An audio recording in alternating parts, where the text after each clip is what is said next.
और संसार में ऐसा क्या है या ऐसे कौन है जो कभी बदलते नहीं।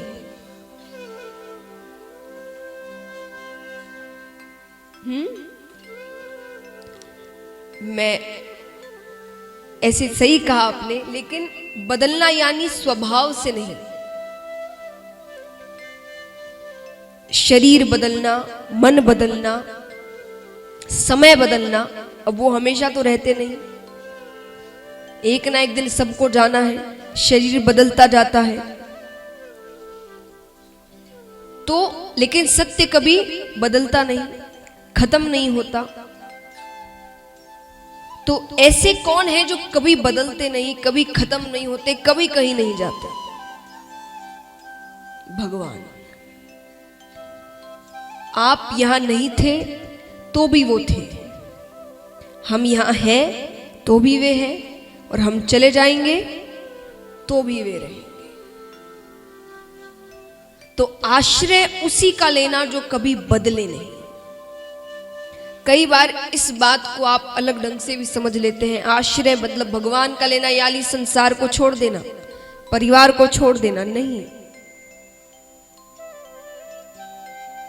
नरसी जी, मीराबाई, गोपियां, इन्होंने गृहस्थ में रहकर ठाकुर जी को पाया था, परिवार में रहकर ठाकुर जी को अपनाया था, संसार में रहकर भगवान को अपनाया था।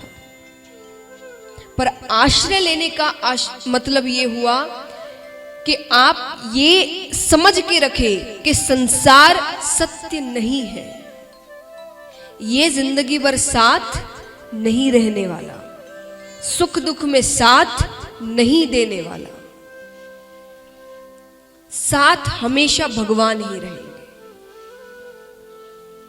इसीलिए तो महाराज जब ज्यादा दुख आता है तो भगवान की याद आती है। सुख में उन्हें कोई याद नहीं करता, तब हम अपने उत्सव में लगे रहते हैं, तब परिवार के साथ मग्न होते हैं। पर जब दुख आते हैं ना और हर जगह से हार जाते हैं, तब भगवान के पास जाते हैं, क्योंकि पता है वो सत्य है, वो छोड़ने वाला नहीं।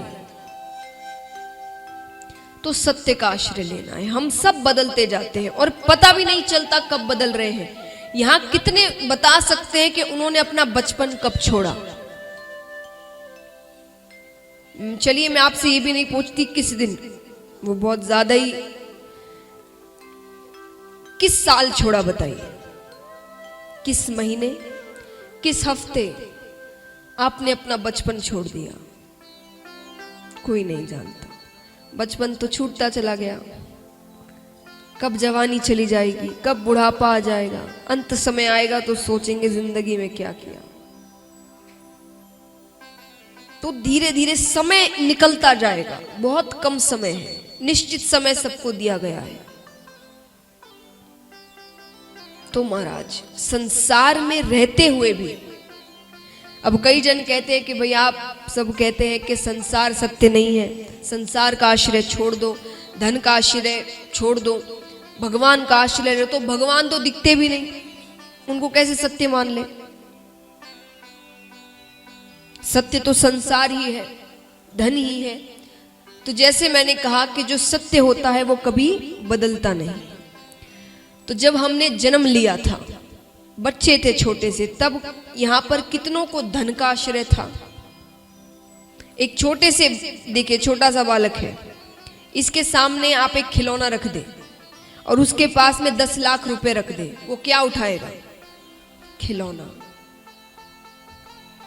तो तब तो धन का आश्रय नहीं था, तब मां का आश्रय था। फिर थोड़े बड़े हुए तब भी धन का आश्रय नहीं था, तब विद्या का आश्रय था। विद्या पूरी हुई, कमाने लगे, तब धन का आश्रय आया। तो आश्रय बदलते जाते हैं। इसका मतलब ही कि ये चीजें सत्य नहीं है, ये कुछ समय के लिए हमें दी गई है, वापस छीन ली जाएगी। ये शरीर अपना होता तो रोक लेते कि बुखार होने से अपने आप को, तबीयत खराब, अपनी चीज को हम ठीक से रखते हैं, अपनी चीज होती है उसे संभाल कर रखते हैं, कुछ होने नहीं देते। तो अगर शरीर अपना है तो रोक सकते हैं हम इसे कुछ भी होने से?